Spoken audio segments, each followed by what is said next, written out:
Dunk. Tom. I got a nice introduction this time. Hey. No, Yeah, listen, man. 8-0, double overtime. You're going to get an introduction, brother. Oh, man. That was a roller coaster of emotions. I'm going to tell you that.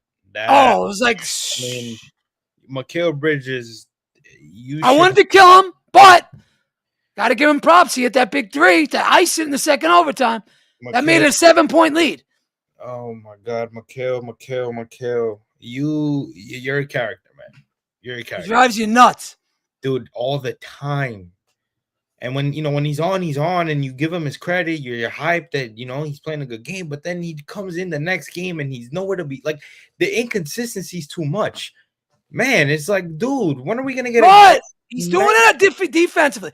Mikal Bridges is still doing it defensively, so give him the credit there. I never question him about that because that's what he's known for. Facts. So it's like I can never question him on his defensive effort. It's his offense where it's like he had a bad night today, right? But it's horrible.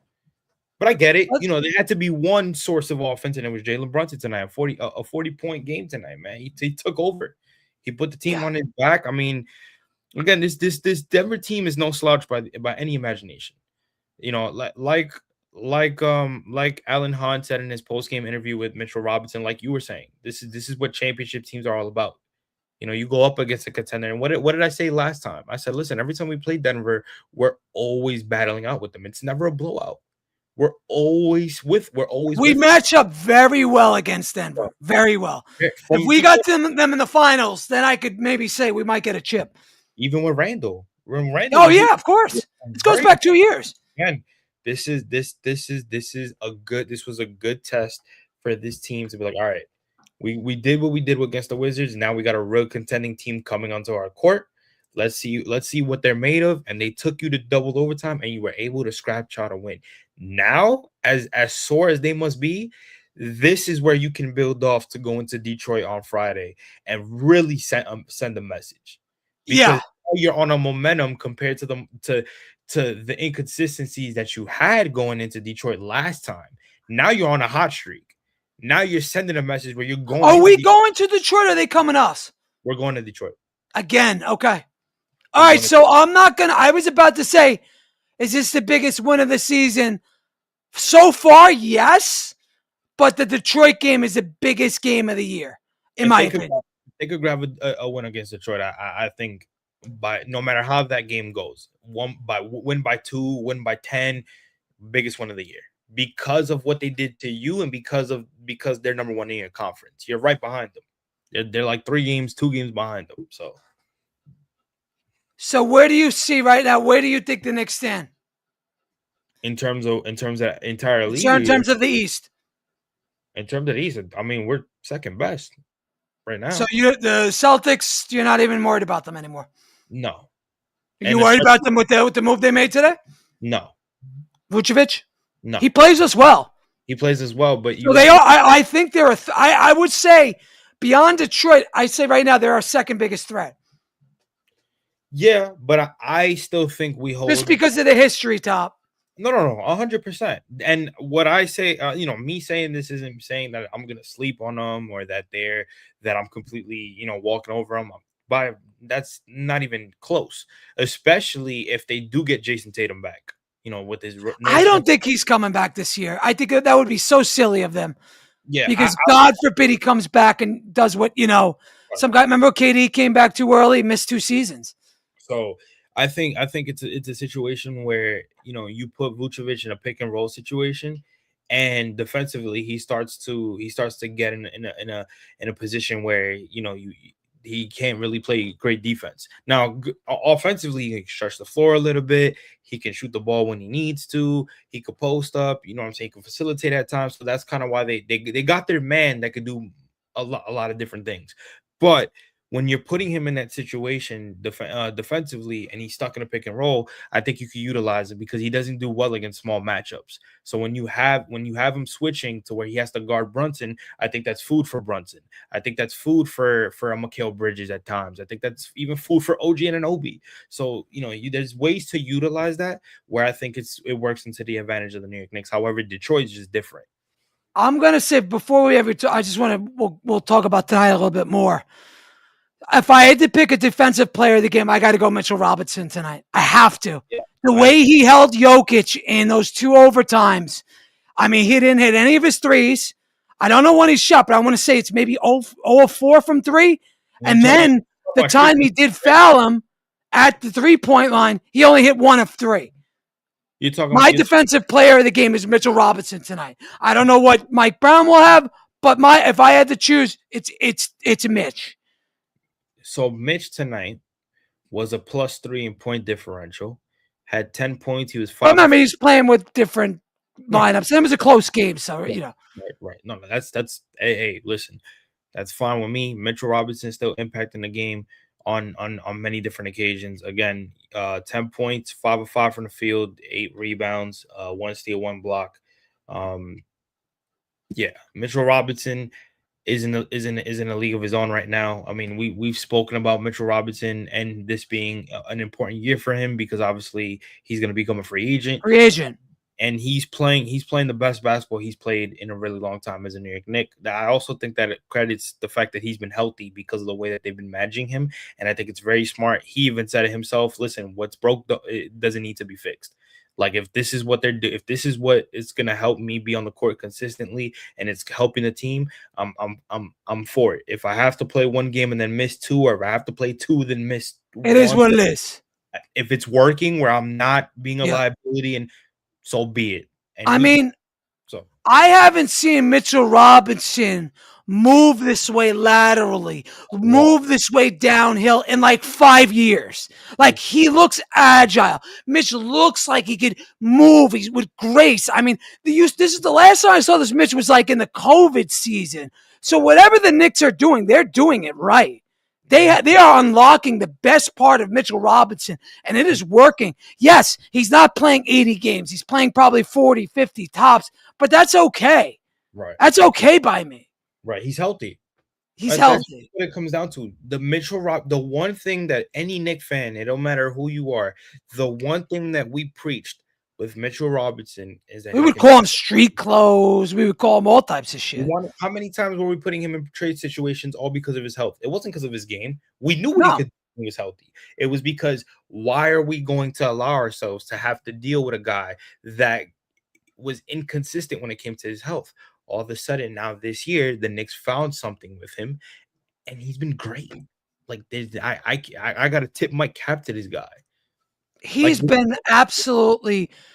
I mean, he's one of the most important members of this team. I mean, I don't think without Mitchell Robinson, this team is not where they are. You don't win an NBA Cup without Mitchell Robinson. You're not going 8-0 without Mitchell Robinson. Even though he missed like 3 of these 8 games, it doesn't matter. You're not getting to where you are without Mitchell Robinson. Nope. Outside of Brunson and OG and I got to put Towns there, but I'm saying Mitch he's just as important as Mikal Bridges is to this team. Absolutely. He's that much of a piece to this team, to this success. We need Mitchell Robinson. Yeah. And we are getting the best out of him, man. And it is nice to see. Now, I don't know if he'll be named defensive player of the game, but I mean, he has been everything and some for the New York Knicks. And you got to like what you're seeing. What he does against Detroit on Friday, man, if he has a monster outing against the Detroit Pistons on Friday, Mitchell Robinson is going to solidify himself as one of the best Knicks that we've had. Defensive players they've ever had. Right. Yeah. Mitchell Robinson, again, I think it even feels even better that he's came up under our organization. Like this isn't a Tom Thibodeau but he's learned so much from so many different coaches that the growth of Mitchell Robinson, you've been able to see it and you've been able to appreciate it. And again, the only thing that stopped them was his health. If Mitchell understand what Mitchell Robinson we would have gotten if he wasn't dealing with health issues. Oh my God, Eddie. Oh my God. I think he terrorized the league. It's getting to a point where like you're looking at a different aspect of a non-injury history Mitchell Robinson and how more lethal we could have been. Hell, we probably would not have gotten Isaiah Hartenstein. we'd probably talk about 2024 as a year where Isaiah Hartenstein isn't there because Mitchell Robinson is probably healthy. It's just too bad that we couldn't have kept both of them because we'd be a championship caliber team right now. Well, if we had both of them, because was- iHeart could play minutes. He doesn't get hurt. He's got that floater. I mean, it sucks. If Mitchell it really does. Here, I guarantee, Eddie, and I put this on everything that I love, I think we would have won the chip that year. I mean, I don't know. Boston was playing really, really well that year. It would have been close. But again, I think we say this on a nightly basis. That was their best team. Yeah. But that's what I'm saying. Like, I'll take my chips with that team because they were gelling so well. And then you're talking about, like I said, all you're adding is a healthy Mitchell Robinson at the top of his game. I don't see anybody in the side. Al Horford wasn't going to be able to stop Mitchell Robinson, in my opinion. And no. He was their starting center for them that year that they won it. I don't think it would have happened. People are in the chat laughing my ass because I called them street clothes. Laugh there, and this. I think this is in your chat. Because I'm seeing it on the X. It is my thing because I have X. LMAO. That's Anthony Davis's nickname. Yo, speaking of AD, boy, I don't know if you want to get into that, but I think AD is probably gonna retire after what happened today. I don't know if you want to get into that, but I mean, I don't think it's that bad of a trade for the Wizards. What did they give up? They gave up picks, but like they're bullshit picks. No, they got protections on them. They did it right. It was about time that this GM woke up and did something right within trades. My thing is not about him. It's about Anthony Davis. Honestly, bro, you got Trae Young and AD. I mean, you could probably make the playoffs next year with that. Too bad those guys aren't playing this year because we'd have had their pick. Yeah. And they know it. They're gonna sit down. They're gonna sit street clothes down. I think Anthony Davis just wants to be on a team where he can still try to win a chip, and it's just like, well, I mean, what does he have left? I mean, he doesn't have that much left on his contract. I don't think he has much left in his talent. Like another year or two, right? I mean, I have to look, but I mean, I'm gonna be honest with you. I don't think he has much left talent wise. I think. Listen. If he's healthy, he's awesome. Yeah, but I think that's the problem. He's never gonna stay healthy. And that's the thing. This is why when Knicks fans are like, I'll take Anthony Davis for Karl Anthony Towns. Why? Why would you want Anthony Davis at MSG when you know one pinky toe? This dude puts one pressure on his pinky toe and he's done for 3 months. Why would you want that in the New York media? If it was like, if we had a bunch, remember like how we had Bogdan and we just gave him up for Mikal? Like if we had like those kind of expiring contracts, I would like that. I would do. Right. If for expiring contracts, yeah, but I'd even consider a deal if Mikal Bridges was the headline for AD. Yeah, I would. And I'd treat him like Mitch. I know. I mean, yes, if what they're doing to Mitch works, okay. Like I will. I'm a guy that if I'm proven wrong, I would admit when I'm wrong. Like I will stand. Don't be surprised if the Knicks might be in on AD this offseason. That's what I'm gonna tell you right now on February 4th, 2026. Don't be surprised if we end up with AD next offseason. And that's if Mitch doesn't come back. That's if Mitch doesn't come back. That's if they flip Towns. I could see that happening. Oh, Eddie. Oh, this city. You talk about the city burning down because of a chip. I think they might burn down because of that. But you know what? AD is what? Like he's not even that old. No, but that's like we think of him as like 35. I don't think what is he like 32? He's probably check out what he is. I'm checking. He's not that old. No, right now he's 32. He's 32. So he'd be 33 next year. And how many more years he's got on his contract? Contract wise, let me check that for you because I gotta go to a different site for that. 1 second. Yeah, just look it up. I think he's got this year and maybe next year. That's it. Davis contract. Okay. He's under a 3-year, $186 million maximum contract extension with the Lakers that he signed in 2023. So what is he going to be making the next 2-3 years? Like So 60 something? he's going to be making 58.4 million next year, and then in 2027, 2028, he's going to be making 62, and he has a player option that year. Okay. So the player option, they usually opt out for like a 3-year deal. So that's what they usually always do. Depends. Right. Knicks Met says I'll take AD. Yeah. For who though? Damn, bro. If he was still giving me at least the AD of the Pelicans, bro, I would say yeah, but I don't know, man. Even the AD on the Lakers. Even that, but again, even with him on the Lakers, the best. Yeah, a couple people like AD. Depends on the deal. Take AD if it was right. Okay. What's the deal though, Jennifer? What's the right deal? Is it like Mikal or is it Cat? Right. I would need like if it's like Mikal and other. Okay. Yeah, I would need them to tell me, what the deal is for me to take AD, because it just, again, it's a lot of money. He's hurt. He's always hurt. Always. He's always hurt. Like, if you're the Knicks, I understand. I'm not saying AD's whack. What I'm saying is, if you're the Knicks, why would you want to put yourself in that risk? Is what I'm saying. You know what I'm saying? Like, why would you want to deal with that? And there's no guarantee. It would be if Mitch leaves and like we have no center, then maybe just take. I could see that. Damn, son, that's a tough one. That's a tough one. What did you think about the other deals that went down today? I'm gonna give you a rundown. Let's give you a rundown. I'll give you a rundown. Because I know AD shit happened, and then I know. Here we go. I got you. Don't worry. Uh-huh. All right. So what was it? I think it was like 4 deals. So Orlando got Tyus Jones to Charlotte for 2 second rounders. Wow. Orlando has 11 first rounders and 14 second rounders over the next 7 years. Oh, so they got picks. I think they trade, but a lot of them aren't their own. It can't be. Let's see what else. Hold on. Atlanta got Jock Landale from Utah for 2 second rounders. That's a mid move. The Jazz waived Lonzo.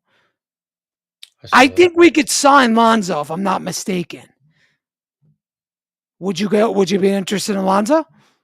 He's having the worst shooting career of his year. Excuse me, worst shooting year of his career.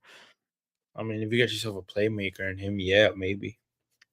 I think he's if it's 12 mil, if he's under 12.5 million, we could get him. A lot of people are in the comments, but they're on X. But let me see the other deals that went down. I don't know. You think Leon's going to make a move? I think he is. I think he is, but like I said, I don't think it's going to be big. I don't either. I think he's done with. I think the Giannis thing is done. Like, it's in the. I told you that's going to be an all-season deal. Yeah. I don't know. Let's see this one. All right, so Chris Paul to the Raptors for a second rounder. It was a 3-team trade. It was between him, Raptors, Clippers, and Brooklyn. So is Toronto taking him or what? Yeah. Oh, okay. They did that trade to get out of the tax. Yeah. So for a buy, they're looking at buyout players. Mm-hmm. So I guess Chris Paul's not going to be on Toronto? No. So we could get Chris Paul. Correct. I would take Chris Paul. We'll take Chris Paul now, yeah. Why not? I mean, I don't know what he has left in the tank, but playmaker. He doesn't have him come off the bench. Yeah, but I mean, how many guys do we have that could come off the bench that can't hit a shot? Yeah, but I don't think you need him to hit shots. I think you need him to facilitate. Kobe White to Charlotte. To go and Mike Conley to Charlotte. That's a good one. Mike Conley makes how much? Mike Conley makes. I think he makes more than 12 minutes. I don't think he'll be a buyout player. If you could look that up. Mike Conley makes. Mike Conley is going to be making 10 million next. Actually, no, excuse me. What does he make this year? He's making right now. He's making 10 million. He's an unrestricted free agent. So he could be a buyout. The Knicks could get him. Correct. Okay. That Kobe White pick for the Hornets it was pretty good. Gun to your head, CP3 or Conley? Conley. Really? Yeah, Conley could still shoot. Oh yeah. I mean, no, I'm not saying I'm not saying this year. No, I'm not saying he could shoot like effortlessly, but you're talking about compared to CP right now. That's what I'm asking. I would have to think Conley based on what I've seen. Look up his shooting stats and talk to me. Look up his shooting stats and come talk because he's been benched in Minnesota. That's all I'm gonna say. Oh, he did get benched. Of course, for a reason. Wow, Chris Finch didn't waste no time. His field goal percentage, or you're just talking about straight shooting? Yeah, just tell me the field goal, the 3-point, all that, and then go back to last year. All right, give me a second. Okay, yeah, his Jesus Christ, yeah, his 3-point percentage is disgusting. What's he at? He's at 38%. That's actually pretty good. No, or is that his field goal percentage? No, that's his 3-point percentage. It's at 32%. Okay, what's his field goal percentage? 38. His field goal percentage is at 32. That is terrible. Yeah, no, that's horrible. I don't know. I think give me Chris Paul. I mean, yeah, no, because yes, we know Chris Paul is in a shooter, but they'll lag off of him, and if they lag off of him, he will hit a shot. He actually is shooting better in the field than Mike Conley. What's he? Because he's got to be what, a 43% guy now. Like actually shooting right now, and from the field, he's shooting 32% as well. Chris Paul, oh my God! But to be fair, how many games did he play? Like what, 16 games? Yep, on the dot, 16. So right, so and he never fit in what they were trying to do with Harden. That didn't work. I think it could work with New York. I think so too. I think because he understands where he's at with the Knicks. Like the Knicks aren't a bottom team that they're just trying to get him because he's a veteran. Like he's with a team that's contending. I think it'll be a good position, especially for the bench. You don't think Tyler Kolek, who's a really good facilitator, wants to learn from one of the best facilitators in? Well, he's not gonna have much time. He's gonna have about like 2.5 months. But sure, why not? But take as much advice as you can, right? Here's why I say Chris Paul over Conley. Mm-hmm. Basketball IQ. Chris Paul's basketball IQ is off the charts. So even though he'll be in a bench role, even though he'll be in a role probably playing 8 minutes, 10 minutes a night, he's going to help guys get smarter. He's going to help guys make smarter decisions. Give me CP3, even though he's shooting 38%, give me him over Conley any day. I think Conley's cooked. I think Chris Paul's cooked. But Chris Paul smarts, that'll never be cooked. He could be a coach.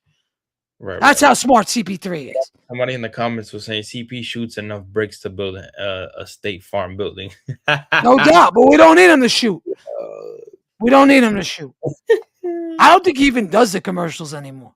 Nah, I think he stopped. I think he kind of because he's like, that's like what, like 8 years ago type of thing. Like it's been a long time. That used to be his championship window, right? That was his championship, the State Farm commercial. Yeah, with him and the other Cliff Paul and all that shit. A lot of movement. A lot of players getting moved. We'll see. Quickly. They just dropping like flies. Listen. Get me a scorer in here. Get me somebody that could put the ball in the bucket. Get me somebody that could take the ball to the hoop and score. All right? I don't care who it is. But if they're able to do that with efficiency, that's what I need. Because you saw tonight, when Brunson didn't have it, They're looking around like, yo, who else is it going to be? Cat fouled out. Thank God for Landry Shamet. Oh my God. Are you kidding me? Are you kidding? Like Landry Shamet right now, man, has been playing one of the best basketballs I've seen Landry Shamet play in a very long time. This has been his best basketball. Yeah. I mean, what's he shooting on the three? He's got to be over 40% from three. I'm actually Salute to you, Just Knicks, by the way. Appreciate you tuning in, brother. What's he shoot? Well, this is. I'm curious about Landry Shamet. He's got to me. He's got to be over 40% from three. Or are you talking about from three? I want to say 38, but right now he's shooting 44%. See, I told you he was over 40. And he's shooting from the field. He's shooting 45. Yeah, but that's like his 2-point game, you know. This kid's on a fucking tear right now, bro. Just Nick says Landry Shamet's trade value, but nah. Landry Shamet's value to the Knicks is here. I don't think they trade him. I don't think so. Unless important piece, man. You gotta be very, very, very strategic with a trade like that if you're gonna involve Landry after the way he's playing. On a $2 million deal? Come on. What are we talking about here? Steal for the production he's giving you right now. Like, no, I'm good. I give Mike Brown a lot of credit because he believed in Landry early on. Remember, he was going to Shamet at the beginning of the season before he was going to Hart. He was putting Landry at ease quickly. That was like one of the first things we noticed, like right away. He was like, look, oh shoot, he's giving Landry the gun right away.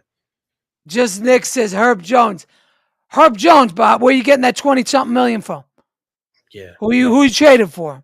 Yeah, I forgot about trade McHale? Okay. I'll trade McHale for him. Mm-hmm. Will they trade McHale for him is the question. Get 5 picks out of here if you're gonna give me Herb Jones. If not, nope. You ain't doing that for Herb? For Herb, yes. No, I'm saying. Oh yeah, that's what I'm saying. If they don't do it, I don't know what else I would give up McHale that would be realistic. I think a Herb Jones would be realistic. I don't know. I would think New Orleans would want to keep him. Landry Shamet is our best on-ball defender. Yes, that's why I wouldn't want to trade him.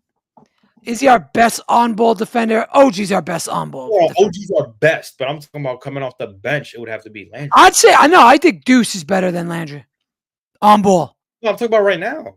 Deuce. Right now, yeah. I mean, off the bench, yeah. Yeah. But I think Deuce is a better. Once Deuce come back, yeah, it's yeah. So, yeah. I mean, look, man, 8-0, beat Denver on a back-to-back. Lot to like about tonight. I mean, I couldn't believe it, man. There was like 600, 500 people watching the game with me. It was crazy. I guess people don't have ESPN. Yeah, I had a lot of people ask me. I had a hard time posting it myself watching the game. I'm like, where the hell do I find this? Yeah. I had to download the app, and it's like, okay, all right, I download the app, and I got it. Yeah. Because I don't have cable. I don't waste my time with cable. I don't watch the TV. All I watch is sports. Right. I gotta watch the news. No, thank you. Yeah, I don't pay for cable. The cable's a scam nowadays. Yeah, it's a total scam. It's like $300 for what? Yeah, man. It's just showing what this team is made of right now, and you're liking the fact that they're getting this out of Mike Brown is getting this out of these guys. I think they finally started to find their connection with Mike Brown. You think it's that, or you think they found their connection with each other? That's what I think. I mean, I think it's both. I think it's both. I think it's with each other. I think it's both because I can't eliminate certain things that Mike Brown is doing as a coach. I think they obviously they're veterans, so they're gonna obviously implement a little bit of things that they talk about within themselves as players, and they obviously want to feed off of their individual games, but at the same time, it's like Mike Brown is trying to draw plays to have them win, especially on consistent possessions after possession. So, they want to feed off the message that he's given to them. So I think they're finally starting to believe the things that he's saying, if they weren't, but now that they've kind of gotten into this hot streak, and they're getting in at the right time, I think, now everything's kind of coming together, and, we'll see how it goes. But yeah, I think now guys are really starting to find each other. It's like you said, but I also think, Mike Brown plays a huge factor in that. Now, look, Mike Brown, I'll give him his credit, man. I mean, he's got the team composed, but I think ultimately it's the Knicks players that they came together and they talk about it after every post game. We hold each other accountable. We make baskets. We do what we got to do. So, and again, you're seeing the Knicks now be comfortable being uncomfortable.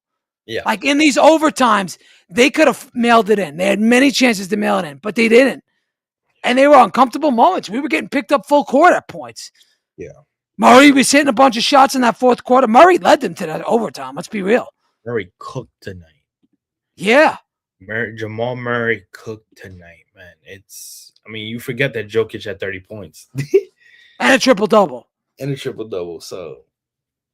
Who was our high plus-minus guy tonight? I might actually check that for you right now because that's a good question. I want to say it's either it might be Mitch or it might be Cat. It's no, it's actually Landry. Landry, what's he like a +7 or something? +22. Wow, +22. Wow. Okay. He's a +22, and our second highest is you could put that between OG Anunoby and Jalen Brunson. They both got the same plus minus, and then right above them. What was their plus minus? Just +13, and then right below them is Karl-Anthony Towns at +12. What was Mitch? Mitchell Robinson was a +3. Okay. Well, again, he plays with the bench. He was playing a lot of close situations. Again, to me, Mitch won that game for us tonight. It was that simple. I agree. I absolutely agree. I gotta give Cat some credit tonight. What was his final line tonight? What was Cat's final line? 24 points, 9 of 13 from the field. He was 2 of 6 from 3. He was perfect. 9 of 13 is good. He was perfect from the line. Only 2 of 6 from 3, but he didn't really force anything. 12 rebounds, 1 assist, 1 turnover, 9 defensive rebounds, 3 offensive rebounds. And again, he did get fouled out, but from a production where Jokic could have given him a lot of trouble. He went to the rack. Again, trusted in his footwork, trusted in his patience to get to the basket, understanding that yes, Nikola Jokic is one of the best scorers in the NBA, but he's not that good of a defender. Utilizing that to his advantage. You saw the way he was able to play off 2 feet. He got a beautiful euro over Jokic. Just playing with a much better attitude. He looks like he's engaged. He looks like he's back to the Cat. Not all the way, but again, you're starting to see the old Cat. The glimpses. Exactly. So you like to see that. And again, in a game like this, what was the conversation that we were having? Where when it comes to teams like the Wizards and low bottom teams, he tends to go off. But then when it's contenders, he's nowhere to be found. But he always does against Denver. Right. Always. Right. But you like that. You know what I'm saying? Of course. You want him to take advantage of the teams he can dominate against. So, nothing bad from Cat today. I don't think anybody should be saying anything bad about him tonight. No. OG Anunoby continues to just ball. I know he was 20 points, 7 of 17 from the field. He was 4 of 9 from 3. Perfect from the line, 8 rebounds, 4 assists. Again, he had 20 points on the dot? Yes. Can you find out the Knicks record when he scores 20 or more points in a game? It's a good. Because I'm telling you, it's probably over 20 points. Mm-hmm. I'm gonna say it's like 15-2 or something. Like it has to be. When he scores 20 points, it's almost automatic win. Yeah. Now, don't quote me on that. But you're probably going to have to go through the game log, and it's going to be difficult. I know that one, like Nick's Muse or whatever, might have that. Jennifer says, please re-sign Mitch. Depends what he wants, Jennifer. Yeah. If he'll take another 4-year deal, $70 million, something like that, sign me up. I'm with you.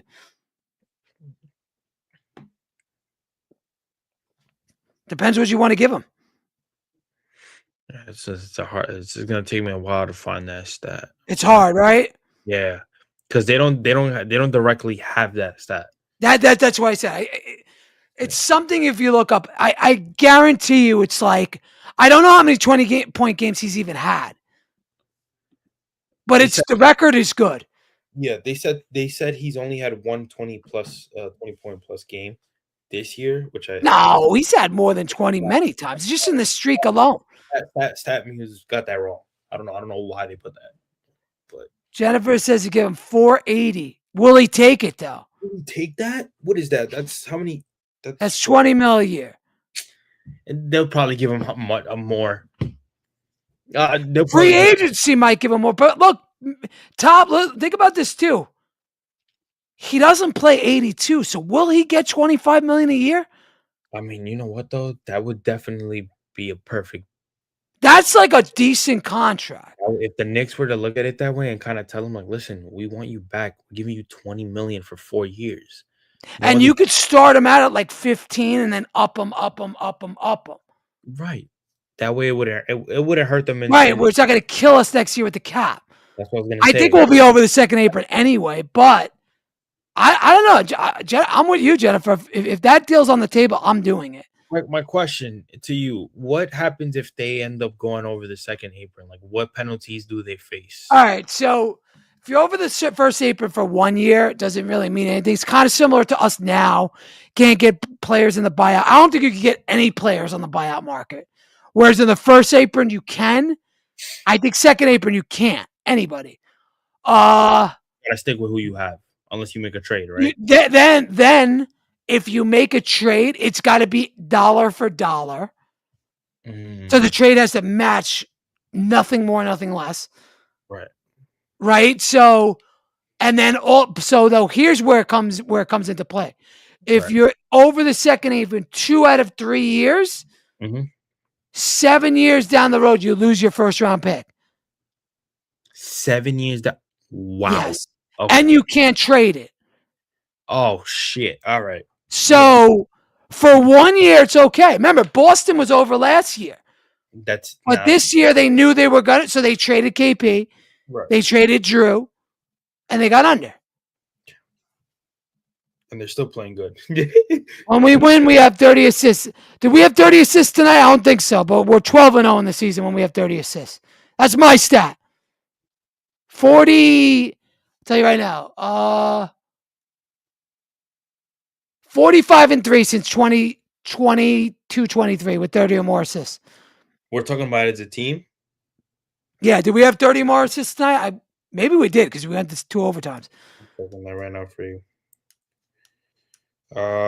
We had 28 assists. Okay, so there you go. We're still just 12-0 in the season with 30 or more assists. We lost Ihart for the same reason. We lost Ihart, Bodega. We lost Ihart because all we could offer him was 472, and he got 3, but 2 for 54 guaranteed. So just a little Ihart's going to be a free agent. Right. I think he's going to opt out. Just a little bit of a not breaking news, but a news that just dropped from Ian Begley. Jose Alvarado and what's his name? Yesev Missy sitting out. Remain trade targets for the Knicks ahead of the deadline. Ian reports that Messi has garnered interest from other teams, including the Pacers, and that it would be require a significant draft capital for the Pelicans to move Messi. What about Alvarado? Not really, right? He spoke about Messi. I think Messi has a higher. So he spoke about Alvarado, but in regards to Messi, they want significant. They probably want 3 second-round picks for him. I would think. I would do it. I mean, did anybody go for 3 today? Kobe White might have. I think they went 2. Kobe White only got 2? I think so. So Messi will go for 2. Kobe White to me is worth more than Messi. That's why I keep saying I think Charlotte picked up a good deal. I don't know what they're doing there. They're what's the plan in Charlotte? Like they're trying to get another scoring guard to try to, it's to me that they should have just stayed pat, because they're winning. They're playing good basketball with just themselves. The thing is, you got a lot of guys. You got to look at your guards right now. You got Kobe White, you got Brandon Miller, you got LaMelo Ball. Maybe Bridges at times can bring up the ball for you, but again, you got a lot of guys that can shoot the basketball. Some point, they're hoping that would probably work for them.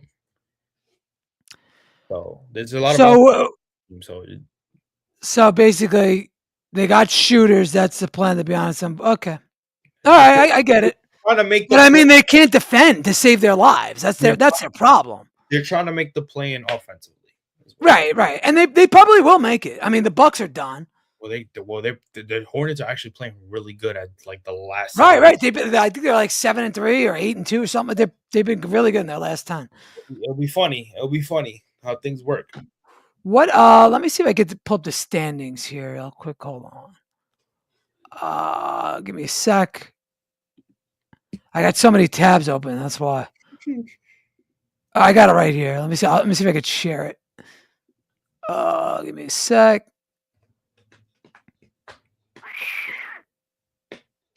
Hold on. I'm trying to get this. Let me get out of that. All right, there we go. All right. Up-to-date standings. Here we go. There you go. That's how the East looks. Can you guys see it? It's hard to see, right? I can see. You're good. Oh, I don't know what I just did. There we go. All right. So you got Detroit number 1, Knicks 2, but they own the tiebreak over the Celtics. Mm-hmm. Boston 3, obviously. Cleveland now 4, 8-2 over the last 10. And they're bringing in Harden on Saturday. So correct. Philly 5, Toronto down to 6, Miami 7, Orlando 8, Atlanta 9, Chicago. I'm going to say Chicago falls out of that last spot. I agree. Because they just traded off everybody. What did I tell you when we first did the standings a couple like 2 months ago or a month ago? What did I say about Charlotte? They're going to get in. I told you, and I told what's his name, Ant, that I had Charlotte going in. Well, I think that was like a month ago, right? That was like a month ago. Right. Not even like 3 weeks. That was not long ago. Not long ago, but it was kind of like my bold prediction. I think it was a good call, though. Yeah, they're playing really well, man.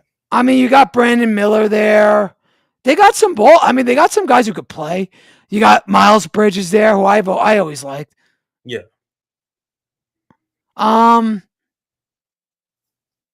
Shit. So right now would play.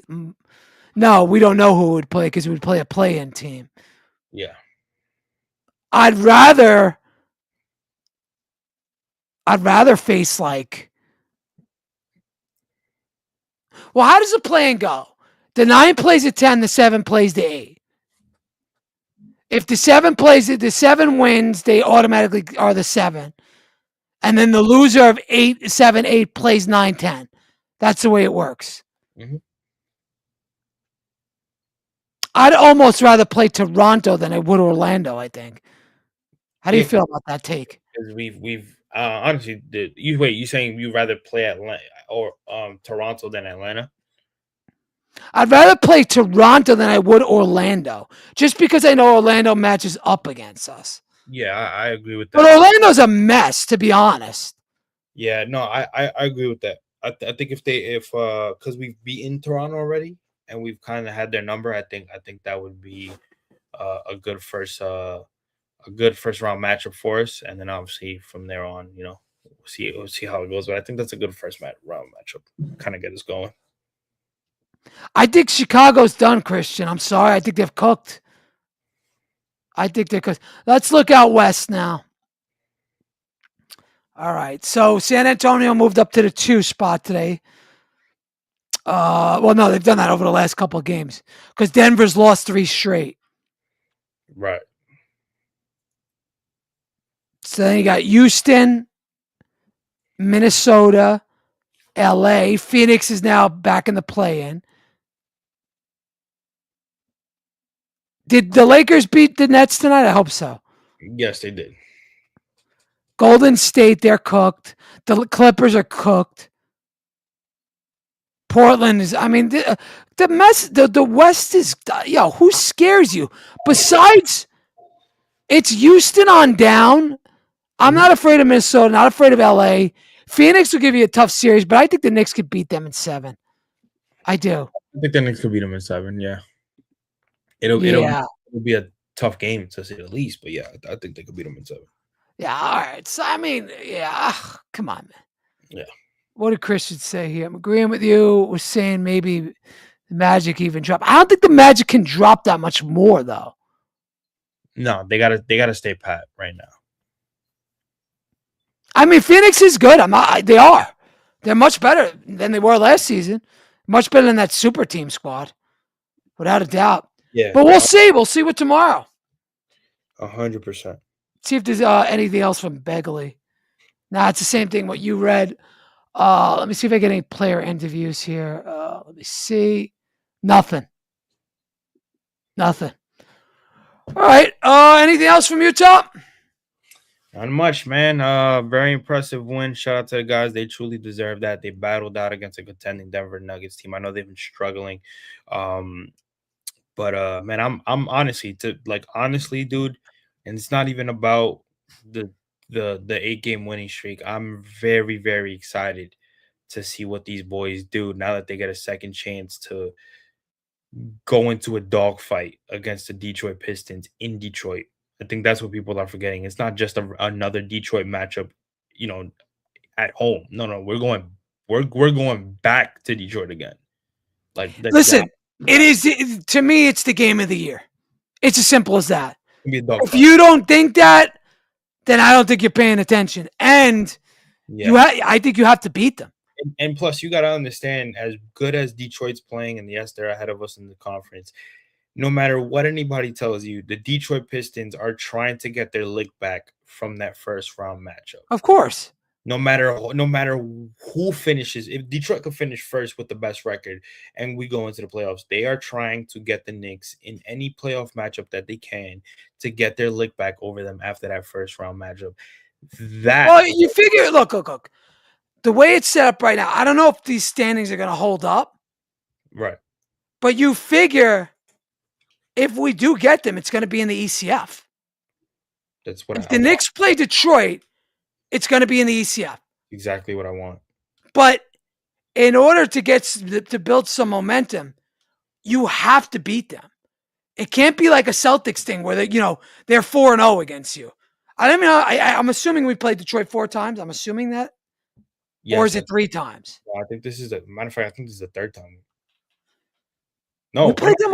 No, this is the second time. No, this is the 2nd time. Excuse me, my bad. Yes, because we never faced them before the Cup. No, we did not. No, that first game that we got blown out. It was after the New Year. Yeah, it was like at the beginning of the New Year, right after it, literally. That was my first matchup against them. So, I mean, am I sounding dramatic by saying this is the game of the year or no? No, I honestly think, because you also got to think about it, they play Boston right after that. Right. I think that's a big game too. I think that's a big game too. If the Knicks go and lose these next 2 games, people are going to go fucking nuts. The only problem is that we play Boston at 12:30 in the fucking afternoon, and you know how this team never plays well when we have early games. Like, there's just something. No, but so far this year, I think we've won most of our early games. Your 6 o'clock games. 6 o'clock games. We won the MLK game. Excuse me. Okay, that might have been their only early game. They haven't had a 12 o'clock. The game's at 12:30. Well, Christmas versus the Cavs. We beat them. Yeah, I'll give them 2. So I'll give them 2. Okay. I think over the last couple of years, we've been better than you think in those early games. For some reason, I don't know why we always seem to struggle. I remember that under Tibbs, but I kind of remember that in like the Fournier year, Brunson's first year. More recently, I'm gonna say I gotta look at their record again, but that 1-2 combination, the NBA knew what they were doing with that. We had a 3 o'clock game, I think, or a 5 o'clock game against Miami. We might have lost that. No, we won that. I think I remember that because I think that's where Cat went off. Cat went off for like 40 points. Okay, so I think we're winning our early games with the squad. Yeah. Yeah, the NBA knew what How they to get the next 2? I want to see 10 in a row.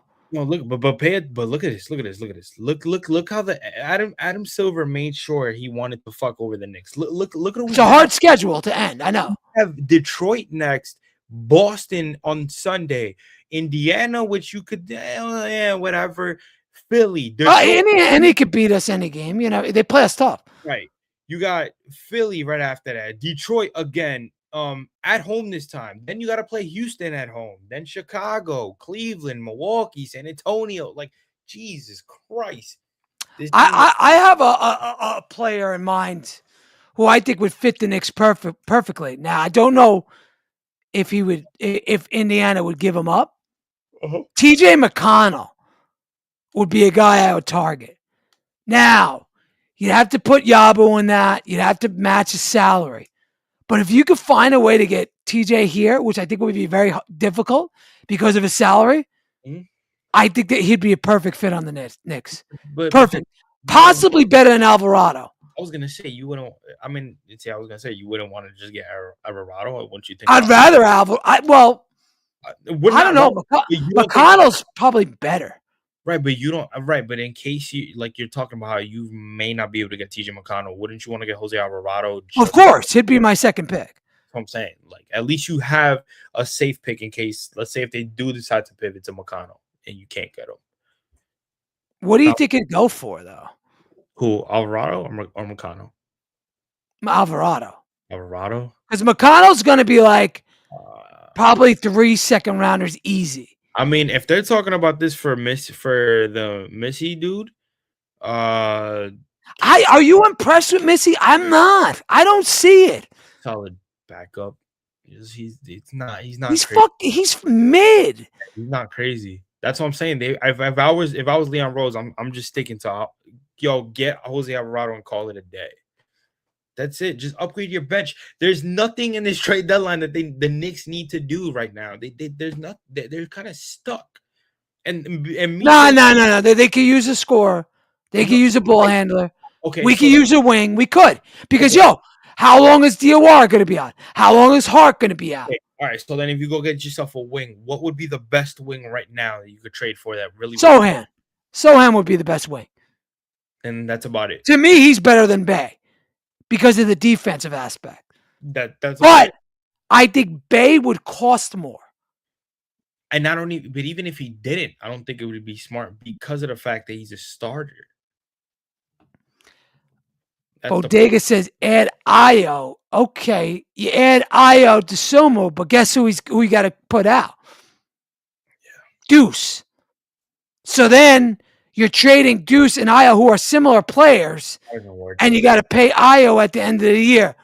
I like the thinking, Bodega. I just don't think it will happen. No, it's not even. And Bodega, I like the thinking too. My problem is if you're the Knicks, it's not smart.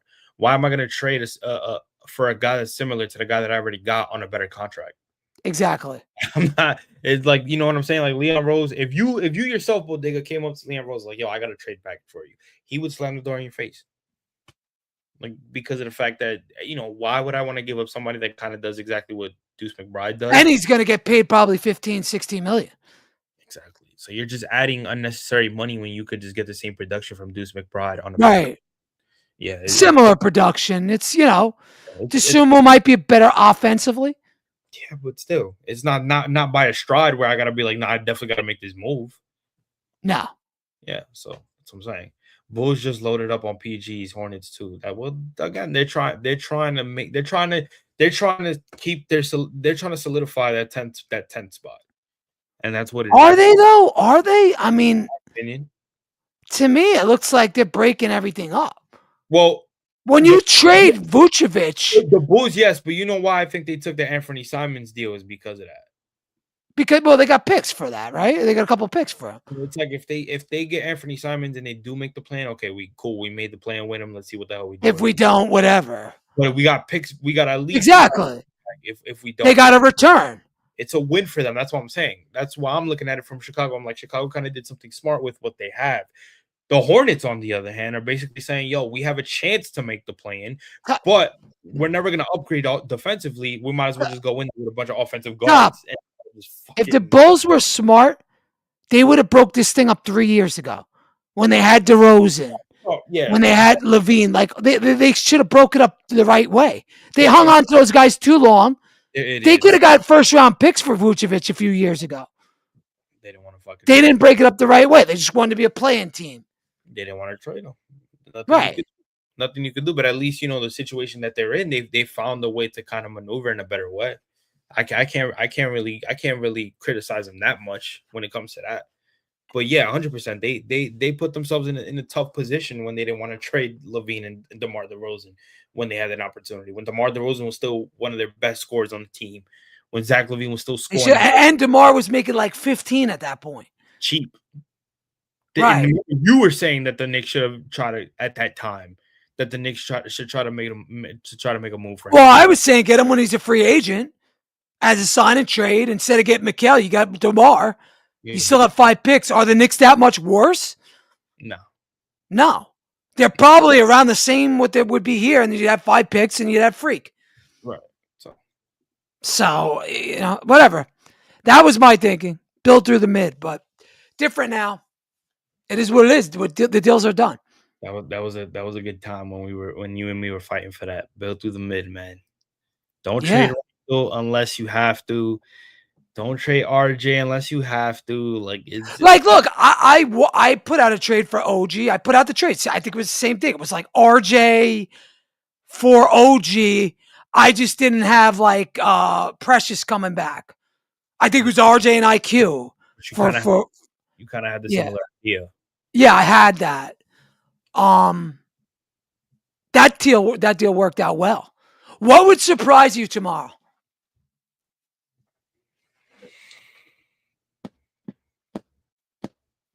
Honestly, dude, if we did nothing, would that surprise you? Yes. That's literally what I was about to say. If by tomorrow we don't do anything at all, that would surprise me. I'm expecting a trade to happen tomorrow for the Knicks and a bench piece. I think it's either Alvarado or CP3 or if call Antonio. Correct. And we get Sochan. But I think Sochan's going to cost them. Yeah, that's what I'm saying. Sochan cost that Wizards pick. Yeah. And probably one more. Yeah. That's what I'm saying. And again, they're selling low on Sochan. But I think that would make the Knicks dramatically better if they got Sochan. See, but that's what dramatically. I think Leon Rose is in a position where whether he does have to pay more for Sochan, it doesn't hurt him.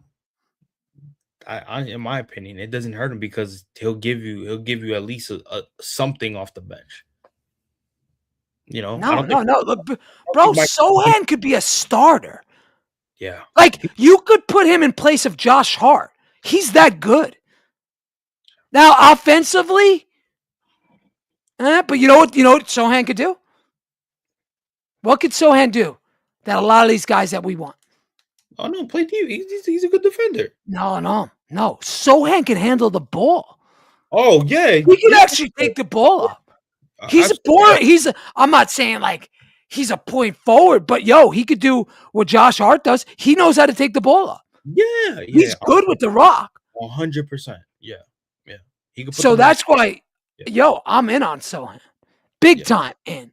But I think whether they pivot to a Jose Alvarado or they go get it themselves a Sochan, I think it's a win because you addressed at least a small part that you need to within the bench. The Giannis thing was kind of out of your control. I mean, again, it's out of your control. Giannis ain't getting dealt. No, but I think you could see it. I think the conversation with Giannis would be different in terms when it comes to the Knicks if they didn't trade those 5 picks. Of course, the Knicks would have had him. They would have had him last summer. Right, we would have had him we would have had him coming into this year. That conversation that they had with him in the summer would have been done. Those five picks would have been over there, and it would have not been an issue. I mean, who's to say things would have worked out or not? But at the end of the day, I think you tied yourself up with those 5 picks going to Brooklyn. So now where you could have had a superstar here to pair up with, your superstar's Cat right now. And I'm talking about superstar in terms of pairing with Jalen Brunson. Like Brunson is your star, Brunson is your Michael Jordan, and his Scottie Pippen is Cat right now, where it could have been Giannis Antetokounmpo if you didn't trade for Mikal Bridges. And I know that's tough to say because everybody loves Mikal, but being realistic, I don't think they like Mikal because of Mikal. I think they did it to benefit their star. And at the end of the day, they've done a lot. They've done a lot. I love Brunson to death, but they've done a lot to cater him. And they've brought the guys that he's used to and that he loves to cater him because that is their captain, that is their superstar. And at the end of the day, one move to cater to him messed him up in a long shot. It And killed it. That trade killed the Knicks' flexibility of requiring a real superstar. and that's the whether And also not being able to retain iHeart made us get forced into the Cat trade. And that's why we are where we are. Now, if Cat gets it back and he starts playing well in the playoffs, well, who cares? right. If you get OKC in the finals, you're probably going to lose. But Right. if you get Denver in the finals, I'd be comfortable. But who's to say the Knicks might even there's a chance that Detroit could beat us in the East. There's still a chance of that. It's the one roadblock that the New York Knicks face within going through the East. And of course, it's the Celtics and it's Detroit. Those are the two teams that really have a chance to beat us. Right. That's what I'm saying. I don't want to, disrespect the Celtics because for the moves that they've made and the way that they started the year, for them to be back up where they're at, you got to give Joe Mazzulla and that entire Brad Stevens. Well, first off, everybody talks about Sam Presti. Brad Stevens is one of the best GMs in all of basketball. I mean, look at the way how he got them out of the second apron, and they're still the 2 seed right now. We talked about enough. Without Jason Tatum. You don't get talked about enough. And I think, the Celtics, he's a smart guy. He's young, early 30s. Like that guy, Brad Stevens. I think he's in his late 30s now. He's up there now. It's been a minute. If he's in his 30s, he has he might even be in his 40s now. But yeah, for a young executive, he's excellent. Oh, within his age to do something with the Celtics that it's like, he could dominate. And he was a great coach on top of that. On some like Pat Riley shit. It's like, bro, I'm telling you. Well, he's like the modern day Pat Riley. You're right about that. Brad Stevens is one of the best. He doesn't get talked about. Presti would be a fun like conversation in terms of like, let's say if like they hop up on a podcast and they were to talk about like business in terms of NBA. If like they just like, I swear to God, Eddie, I'd be a nerd and just watch that all day. Oh yeah, well, I mean, it's not being a nerd; it's being a student of the game, and those are two students. You know how people call it. They're two guys who've revolutionized. They've revolutionized the GM position. Yes, people trade because of this archetype. Especially picks is the Sam Presti model. Especially Presti. Draft and development is the Brad Stevens model. Both of those guys are from the same school. Especially Sam Presti. Because when he gave up a Paul George and he took the risk of getting an SGA and he got all those picks, it wasn't all pretty in OKC. Trust me. And I'm not talking about the production in terms of what all the losing seasons they had to endure while building that. I'm talking about what he had to endure in the media, the risk that he was running, because again, OKC was a playoff team every year before he did that. So it's like, okay. Well, I mean, they were a playoff team, and then they had 2 seasons where they didn't make the playoffs, right? And they were, a lottery team, basically. Right. So he saw the moment. He was like, listen, I gotta capitalize on it now. I gotta build my draft pick. That's what he did. And nobody thought that SGA was going to be this good. Nobody. That's the cherry on the top. Right. And then again, Brad Stevens, I mean, trading Drew Holiday when he traded him. I mean, what was Simons the best fit on that team? Not really. I thought he was going to kill. Because again, he was so great in Portland. Right. That when they traded Holiday to Portland and they got Anthony Simons, I was like, no way. Like now like Mazzulla's going to utilize this kid. So he could score, definitely score. And, now he's in Chicago where I think, of course he's in a situation where he's not going to see much winning, But you're talking about now he's in a position where the offense is going to run through him now. He's not the second option no more, like he was in Boston. He goes from a first option in Portland to a second option to back to to first option in Chicago. Yeah, I mean, Anthony Simons to me is like a run of the mill player, like whatever. It's nothing pretty. To me, that was a salary dump. Get rid of Drew Holiday to get under the second apron, which was wise. And then when you have the opportunity to get away from Simons, for a better now they got out of it. Now they have Vucevic, who's expiring, who fits the team better. And they needed a center. So that was a masterclass. Right. They lost Al Horford, and they got a better version of him back. Brad Stevens. Now he doesn't play the defense that Horford does. Which is why I think it benefits the Knicks in that aspect. No, but you look up the game log of Vucevic versus the Knicks, he kills the Knicks. Oh no, he's a Knick killer.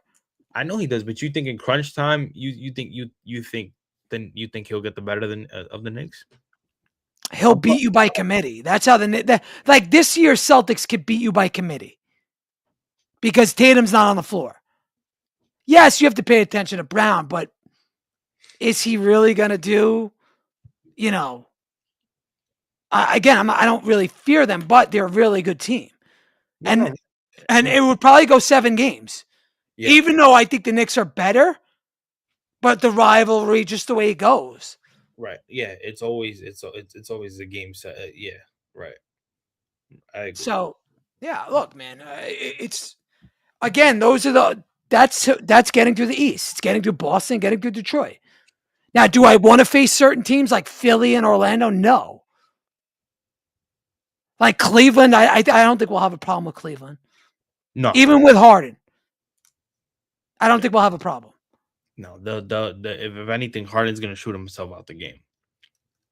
Harden will facilitate. Harden's still a good player, but like, it's not, again, he's an offensive dude. Like, that to me, Cleveland just gave up their identity. Their identity was defense, man. Yeah. And they just gave it up. Now you're counting on Evan Mobley and Jared Allen to bring that defensive anchor. Right. Yeah. I don't think it was a great trade. I don't. Yeah. Man, listen, man. That was like this is it type of, this is the last run with this team, or they're going to break it up. We just gave up one of our core guys to bring somebody better, and hopefully we can at least win with the rest of the core guys that we have here. And if not, buy Mitch, buy Mobley, like, yeah. And they got rid of Lonzo Ball. Yeah. You never know. The Knicks might get Lonzo Ball. You never know. Yeah, I can see it. It wouldn't shock me one bit. I wouldn't love it, but maybe he could return to form. But he hasn't been in form in about 3 or 4 years. Yeah, yeah. He hasn't been himself since he got traded. Since he got traded from the league. Actually, no, I take that back. When he was in Chicago, he was good. The first year in Chicago, he was great. He was great. Yeah, that's what I said. And then he got hurt again. Yeah. But that's why. That was when Chicago was building a team. That was Levine's first year, DeRozan's first year. They got Lonzo. They were good. They had Caruso. Vucevic. They made the trade for Vuce. They were building something where I was like, oh, look at Chicago. Wait a minute.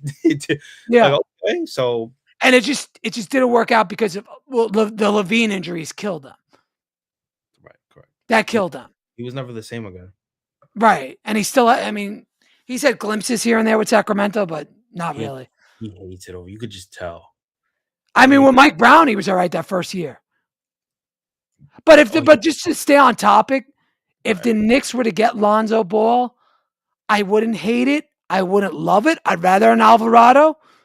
I'd rather even CP3. We just got a thing from Shams. The Golden State Warriors are trading Jonathan Kuminga and Buddy Hield.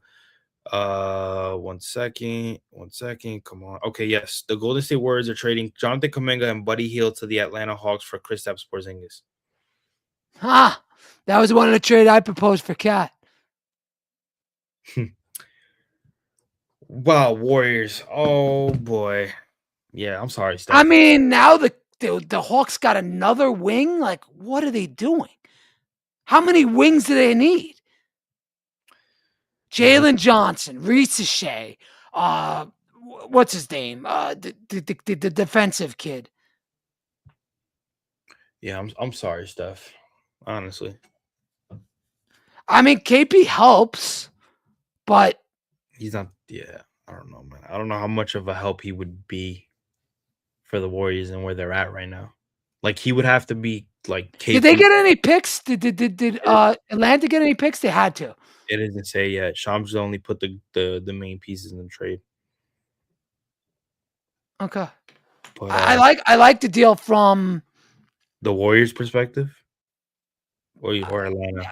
I like it from both sides, but Atlanta's got to do something where they got to get off some of these wings and get a center or get a point guard. Like they need a point guard. They need a real center. Now, one guy I'd target for Mitch.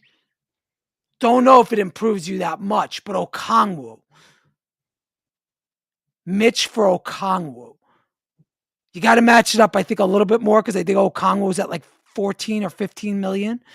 So one more guy would have to be in that. Is Atlanta? But that's something I'd consider. Would Atlanta be willing to do that, knowing that they're gonna have to pay Mitch? Well, they might do it to get off Okongwu.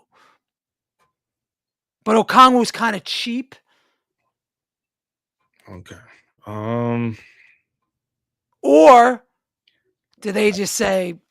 I could kind of see. I see where you're going with that. You're not wrong. You're not crazy. I'm just looking at it. Again, you get Okongwu at 15 mil at the center position, but he's not the defender. He was.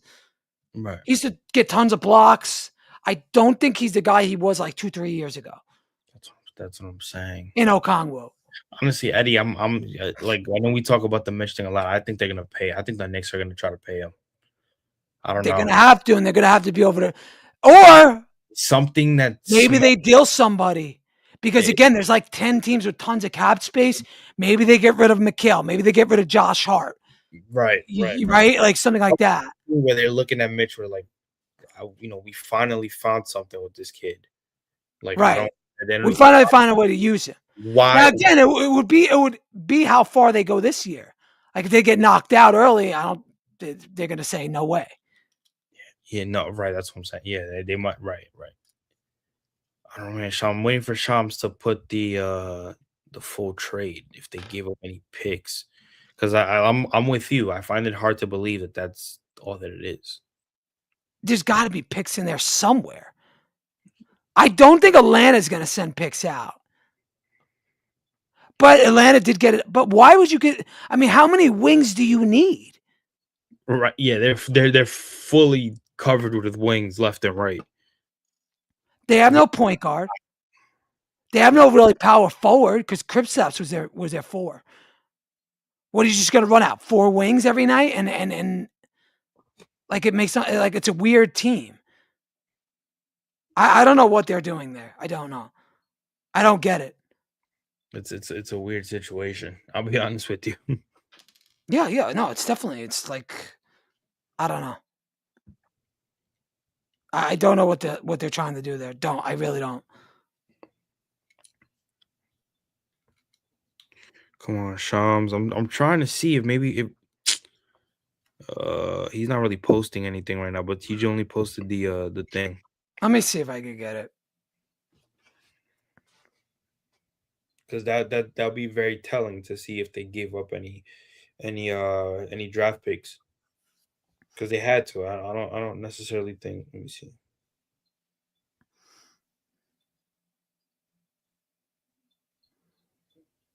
What does that do for Golden State, though? That's why I said. That's why you think I kept saying. Like, does that put them over the top? No. Like, they're still not better than the top 4 teams. Not even close. That's why I keep saying. I apologize to Steph. Steph's gonna try to ball out as much as he can in that play-in, and it's not gonna matter. And right now, that's where they are. They're the play-in. That's exactly what it is. And you're basically trading for a hope that Porzingis can at least give you something of old Porzingis, and that I don't know, man. I don't know. I think I'm gonna wrap it there, though. Yeah. Appreciate you, Top. We got one more day to the trade deadline, bro. One more. Well, actually, a few more hours. I think it's 3:00. Oh, it ends at 3? I think it's 3. Yeah. Also, the Hey, next take a look. Maybe 3 or 5. Usually 3:00 in the morning. No, 3:00 p.m. But that's what I'm saying. We have one more day, Like 13 hours or 15 hours, something like that. So I'll be at work if something drops. I get out at 3, so it'll be right before the deadline if it goes to. And again, it's going to be with the cost. Because the Knicks don't want to give up picks. You could see it. Because they would have been in on some of these guys. That's what it is. Because they're hanging on to those second round draft picks. They're like, listen, we don't have we got to at least hang out to something. Right. If the Bucks, hanging on to that Wizards pick, of course. Bucks were willing to say, yo, we will trade you Giannis for a bunch of second round picks. I swear to God, dude. Bro, the Bucks don't even want Miami's offer. They don't, bro. They're very picky. Yo, I'm telling you, it's not gonna be easy, man. Yo, they're gonna try to fleece. They're going to try to fleece, man. The Bucks. I don't think it's so much a fleece. I just think they want picks, and rightfully so. Rightfully so, of course, right? Because remember, they gave up all their picks to Portland for Dame. Yeah, I forgot about that. So you got to understand where they're coming from. So I get it. We will see. We'll see. This summer should be pretty interesting, man. Yeah, well, I think the next 12 hours will be. Oh, wow, look at this. Hold up. He just put it up right Greetings from the Netherlands. Shout out to you, Dutch. Dutch, how you got doing? Knicks fans in the Netherlands. Nice. Okay, so Shams just put out the details to the thing. The Golden State Warriors traded center Trayce Jackson-Davis to the Toronto Raptors. Oh no, that's a different trade. That's an older trade. Yeah. Wow. Oh, okay. Well, he just posted that right now.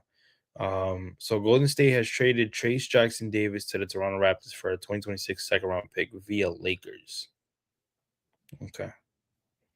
So what is that? So what that means via Lakers? That means the that's a second round pick of the Lakers this year.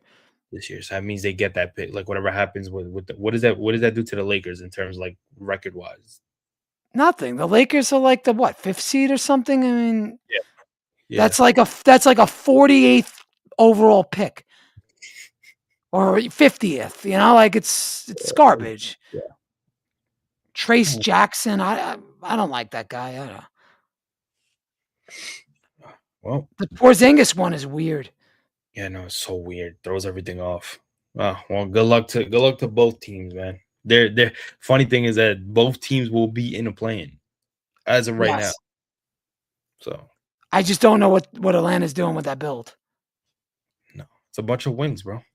That's what I'm saying. I've been saying that. It's like I don't know. It's a bunch of wins. Well, let's see if that benefits Kuminga. They've been trying to get away from Kuminga for a while. Golden State, so I guess they're just going like a last hurrah. Yeah. And seeing if they could win it with Porzingis. And Porzingis, what, has one more? No, he's got one more year. I think after this. Yeah. Porzingis ain't the same, man. No. He hasn't been the same since he left New York. Yeah. He's good. He's decent. He was good on Boston. You thank his brother for that. Yeah. So. Well. All right. I'm ending it here. Appreciate everybody. Don't forget, like and subscribe on the YouTube. Don't forget, follow Top Bunk Sports across all platforms. You guys already know. Good night. We'll see you guys Friday night. Peace out, everybody.